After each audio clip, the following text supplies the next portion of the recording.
ngusuhuze kandi nkwifuriza gukomeza kugira ibihe byiza udukurikiye kuri Arduan. Nizere ko umeze neza. Niba utameze neza kandi ndakwifuriza kumera neza. Nitwa Diane Naomi, murabizi ko turimo kuganiriza ababyeyi ku buryo bagomba kwitwara, ku buryo bagomba kwifata kugira ngo bamere neza n'abana bamere neza. Hari video zabanje wajya kuri channel ya Arduan ukazireba kugira ngo umenye aho tugeze uyu munsi.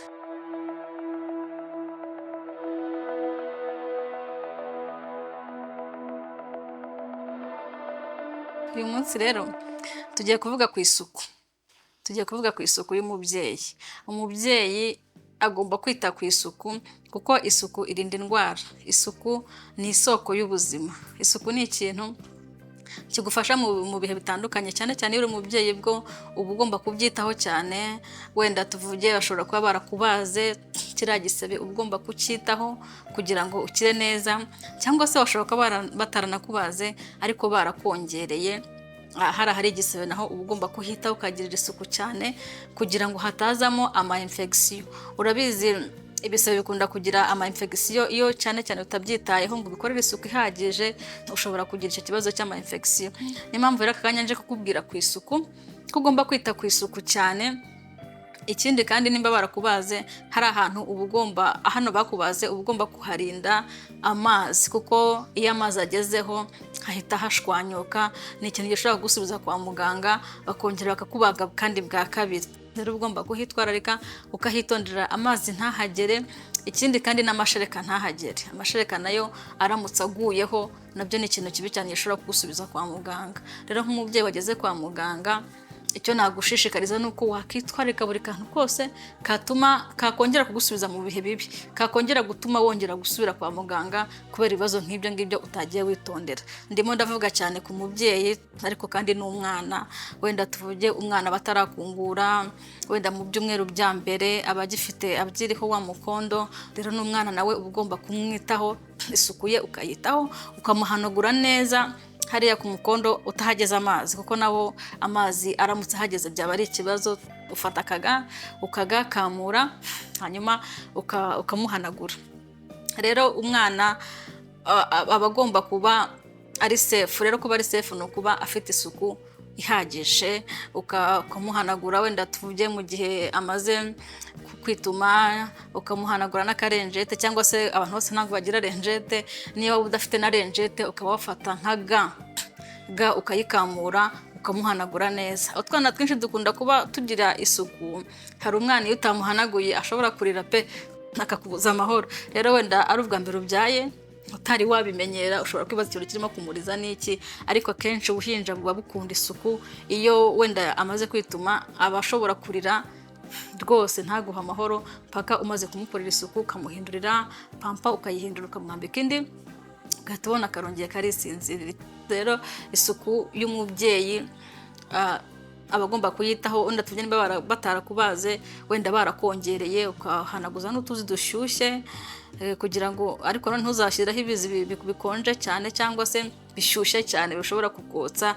Ufata utuzi ukatugira nk'akazuyazi, hanyuma ukayicaramo. Hari imiti bagura muri farumasi ushobora agati kameze nk'agatibe ushobora gushyiraho kugira ngo hakire vuba kandi hataguteyemo ibindi bibazo. Rero ni ibintu ugomba kwitaho cyane, isuku yitaho. Ikindi kandi buriya hari abantu batazi ko amashereka anuka.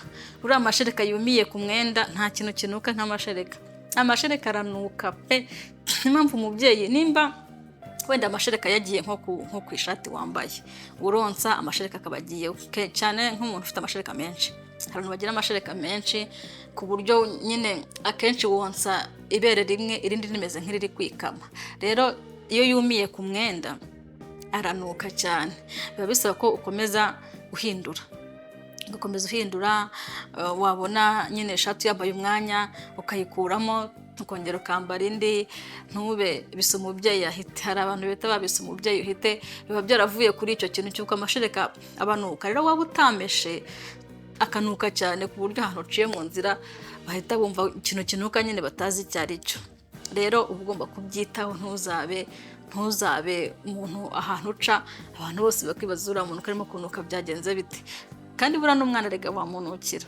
Hari igihe ushobora kuba utitayeho wowe ubwawe ugasanga n'umwana urimo kumunukira kubera iki kubera ko utikozeho isuku bihagije. Umwana wenda ashobora kutagukundira kubera ukuntu bakunda kurira iyo hari ikintu kitari isuku, ariko nkawe noneho nk'umubyeyi nawe uba ugomba kubyitaho, aho bakubaze ukaharinda amazi, ukihanagura ku mwana ukamwitaho no muri ubwo buryo, aho bakongereye naho ukahitaho ukahakorera isuku. Ikindi kandi ukibuka no guhindura ibikoresho by'isuku, wenda ndimo kuvuga nka pads, ukibuka kuyihindura.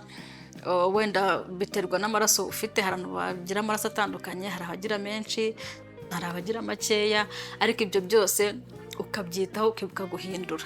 Hari n'abantu batazi ko iyo amaraso arangiye hari ibindi bintu biza bitari amaraso. Abantu baba batabizi, cyane cyane nk'umuntu ubyaye bwa mbere, hari igihe abazi ngo amaraso nashira bizaba birangiye, ariko hari ibindi biza no nyuma y'amaraso kandi nabyo bikeneye pad.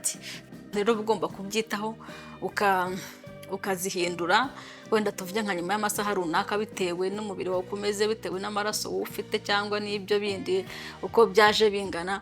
Ibyo byose uba ugomba kubyitaho kugira ngo utagira umuntu nukira, kuko ibintu byo kuba umubyeyi, byo kubyara kenshi biba ari imyanda byo gusohokamo.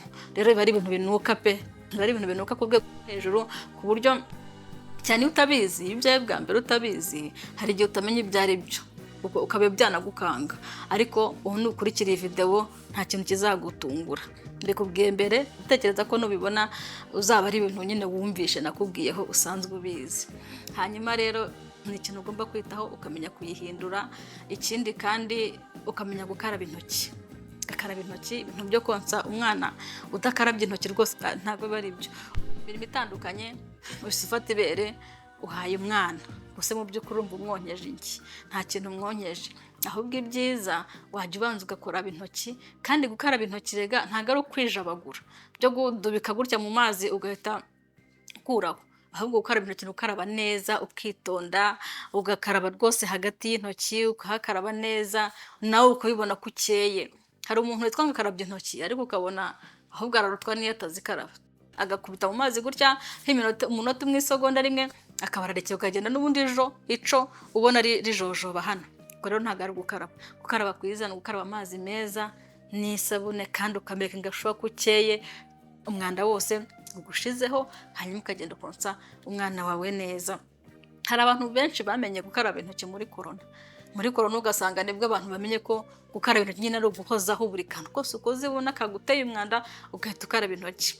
Ariko ubu noneho twarabimenye nk'Abanyarwanda, twarabimenye ko gukaraba intoki ari ingenzi. Noneho iyo uri umubyeyi, bwo iyo wonsa, bwo konsa, twabonye ko ari ukugaburira umwana, ni uguha ibiryo umwana. Rero nawe ubwo ugiye kurya ugomba kubanza ukaraba intoki. None reba ugiye guha ibiryo umwana, kuko twabonye ko ibere ntabwo ukirifata nk'ibere gusa, ahubwo urifata nk'ibiryo by'umwana. Ibere ni ibiryo by'umwana. Rero nimba ugiye kugaburira umwana, uba ugomba gukaraba intoki kandi neza, n'amazi meza n'isabune. Apana biriya bya corona gusa ngo wumve ngo corona yararangiye ntabwo nzongera gukaraba intoki, no.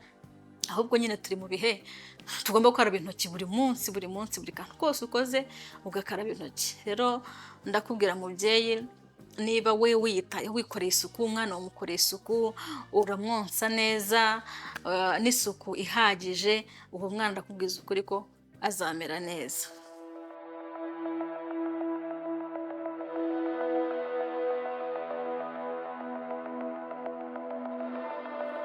Isuku rero ni intwaro y'ubuzima, kuko isuku irinda indwara nyinshi. Ni ukuvuga ngo ibi byose twavuganye, twaganiriyeho nk'ababyeyi, byose uramutse ubikurikije, byose ukabishyira mu bikorwa, waba uri umubyeyi mwiza, waba uri umubyeyi ufite isuku, kandi byagufasha no kurinda umwana wawe, kuko murabizi ko umwanda utuma umwana arwaragurika, akaba yagira nk'impiswi. Ibi byose wabyirinze, umwana wawe yamera neza, kandi nawe wamera neza. Mwakoze kudukurikira rero, reka duhinire ahangaha, hanyuma ubwo muri comment muzatubwira nimba hari ikindi twakongeramo, ese wenda hari nk'ikibazo waba waragize wumva twavugaho muri video y'ubutaha. Ese wowe nk'umubyeyi waba ubikora?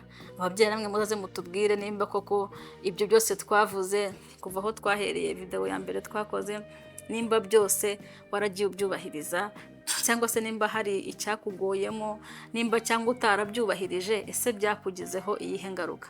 Ese nimba utararuhutse wenda bihagije, wahuye n'izihe ngaruka? Ese nimba wenda utarabashije kubana indyo yuzuye, waba warahuye n'izihe mbogamizi? Ibyo byose muzabitubwira muri komenti, mutubwire ikindi mwumva twavuganaho, ikindi mwumva twakongeraho, hanyuma kandi mwibuke gukora subscribe kuri iyi channel. Nimba kandi ikiganiro wakirebye ukagikunda, nimba ubona hari uwo cyafasha, ushobora kugisangiza nawe wakimusangiza, kugira ngo ibi byiza wamenye ntubyihererane, kuko hari ababyeyi benshi baba batazi, cyane nk'umuntu ubyaye bwa mbere hari ibintu byinshi abatazi pe, ariko wamuha iyi video ukabona hari ikimufashije, aravuze kumbe ibi bintu bigenda gutya, ukabona hari ikimufashije. Rero mwakoze kudukurikira, ubwo naho ubutaha muzatubwira ikindi twakongeramo muri rusange. Mwakoze cyane, bye bye.